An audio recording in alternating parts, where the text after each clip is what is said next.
అండి, అందరికీ నమస్కారం. Welcome back to our YouTube channel. ఈ రోజున వచ్చేసి మన తెలంగాణలో రైతు భరోసా రాని వారికి అయితే ఇప్పటి వరకు తెలంగాణ రైతు భరోసా ఎవరెవరికి రాలేదో రాష్ట్ర ప్రభుత్వంగా ఒక గుడ్ న్యూస్ అయితే చెప్పడం అయితే జరిగిందండి. అలాగే ఎంత పట్టా కలిగి ఉన్న రైతులకు రైతు భరోసా రాలేదు, ఎన్ని ఎకరాల వారికి రాలేదు అన్నది ఈ వీడియోలో అయితే పూర్తి సమాచారం అయితే తెలుసుకుందామండి. ఈ వీడియోని ఎక్కడ స్కిప్ చేయకుండా పూర్తిగా చూడండి.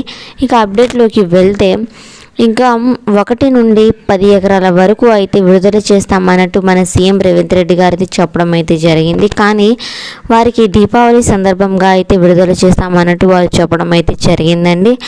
మరి మిగిలిన 10 నుండి ఇంకా మిగిలిన ఎకరాల వారికి ఎప్పుడు జమ చేస్తారనేది మనకి ఇంకా అప్డేట్లో అయితే తెలియలేదండి. 10 ఎకరాల వారు ఉన్నారు, 7 ఎకరాల వారు ఉన్నారు, 8 ఎకరాల వారు ఉన్నారు. వారందరూ అయితే అడగడం అయితే జరిగిందండి. మాకు ఎప్పుడెప్పుడా అని ఎదురు చూస్తున్న రైతు భరోసా నిధులను మాత్రం ఈ రోజున విడుదల చేయడం జరుగుతుంది అనేసి మన సీఎం రేవంత్ రెడ్డి గారు మాత్రం చెప్పడం అయితే జరిగిందండి.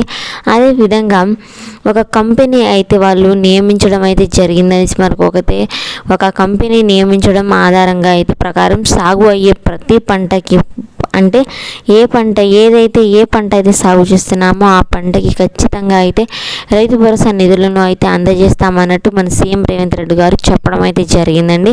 అదేవిధంగా అందులో 7 ఎకరాలు అయితే అందులో మీకు సాగు చేసేది 7 ఎకరాలే అని అనుకుంటే ఆ 7 ఎకరాలకి ఖచ్చితంగా అయితే మీరు సాగు చేసే భూమి ప్రతి పంటకి అయితే డబ్బులు అయితే రావడం అయితే జరుగుతుందండి.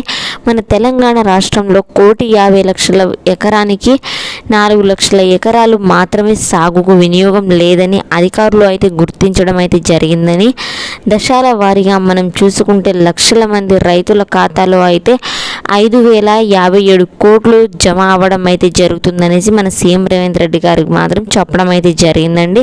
అదేవిధంగా మరో 13 లక్షల మందికి 4,000 కోట్ల రూపాయలు అయితే డబ్బులు అయితే పెండింగ్లో ఉన్నాయి, అలాగే హోల్డ్లో ఉండిపోతున్నాయి అనేసి మన ప్రభుత్వం చెప్పడం అయితే జరిగిందండి. అదేవిధంగా వారికి రైతు భరోసా రాదు అనే వారు ఏమాత్రం అపార్థం చేసుకోకూడదు అనేసి మన సీఎం రేవంత్ రెడ్డి గారు మాత్రం చెప్పడం అయితే జరిగిందండి. అదేవిధంగా మీరు ఎలాంటి బాధలు అయితే పడాల్సిన అవసరం అయితే లేదండి. ఎందుకంటే ఎకరానికి వచ్చేసి 6,000 చొప్పున అయితే విడుదల చేస్తున్నారు. అలాగే ఒక పంటకి వచ్చేసి 6,000, 2 పంటకి వచ్చేసి 6,000 అనుకుంటే 12,000 రూపాయలు అయితే మన అకౌంట్లో అయితే రాబోతున్నాయండి. మీరు ఎలాంటి బాధలు పడాల్సిన అవసరం అయితే లేదండి. ఎందుకంటే 1 నుండి 10 ఎకరాల వరకు అయితే వారు దీపావళి సందర్భంగా అయితే విడుదల చేస్తామనేసి చెప్పడం అయితే జరిగిందండి. మీరు ఎలాంటి బాధలు పడాల్సిన అవసరం అయితే లేదండి. మా నుంచి మేము మాత్రం ఈ భరోసా అయితే ఇవ్వగలము. ఎందుకంటే ఈ రోజున వచ్చిన అప్డేట్లో చూసుకుంటే మనం ఖచ్చితంగా రైతు భరోసా నిధులను విడుదల చేస్తున్నట్టు మాత్రం మనకైతే తెలిసిందండి.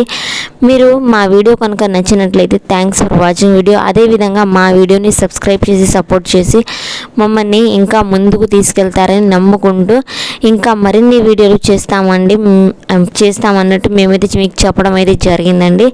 మరిన్ని వీడియోలు కావాలనుకుంటే మా ఛానల్ని సబ్స్క్రైబ్ చేసి సపోర్ట్ చేస్తారని కోరుకుంటున్నాము. Thanks for watching video.